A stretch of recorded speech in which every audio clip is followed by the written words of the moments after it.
Thank you for the introduction. My name's Kenton Card. I'm a postdoc at the Initiative on Cities. And I approached this research on tap thinking about a flight. So I'm kind of going to give you a taste, 4 tastes of my research. We're going to be very, a mile wide and an inch deep, so to speak. So I approach, this talk is on the new politics of housing around the country. I also do work across the US and Germany. First, if we look locally, I've looked at Los Angeles and trying to understand how do local tenant movements try to influence policy. And I actually see a lot of tenant union formation. This is a rent strike, the largest in LA's history. There's been another 3-year rent strike that led to city council passing an eminent domain.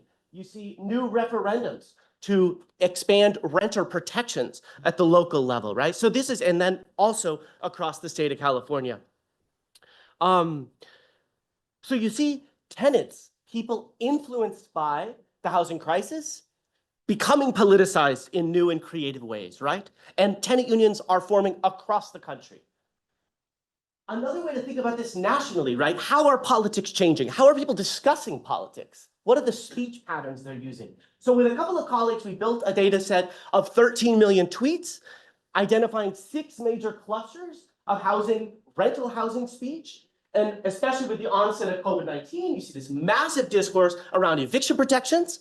But when you look at the big 6 clusters, the top 2 that I think dominate is, among mayor discussions, increasing supply, or talking about rental subsidies in the top right quadrant, which we call the production market quadrant, are not the largest discussions.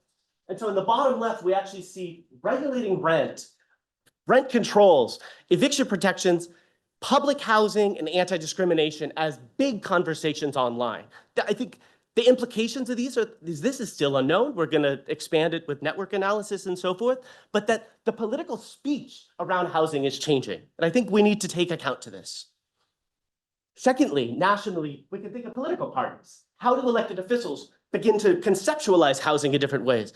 We looked at the 2020 presidential primary, different candidates, and actually we found that more establishment Democrats had more selective plans, overlooking public housing, overlooking private rental market, and more non-establishment folks had more comprehensive plans, such as Warren, Bernie Sanders, O'Rourke, etc. So the candidates themselves begin to propose different visions, propose to re-regulate the rental markets, re-engage in public housing. Whew, 4 minutes is a lot, right? I like the challenge. It's okay. It's okay. We're already on slide 4.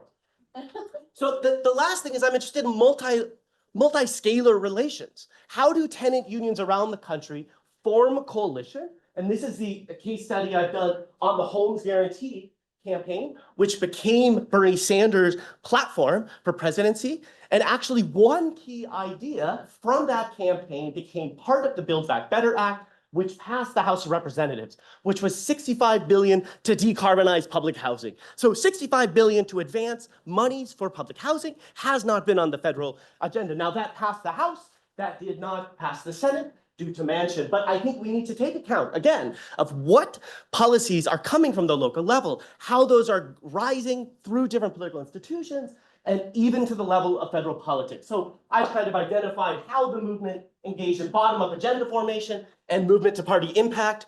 Thank you very much.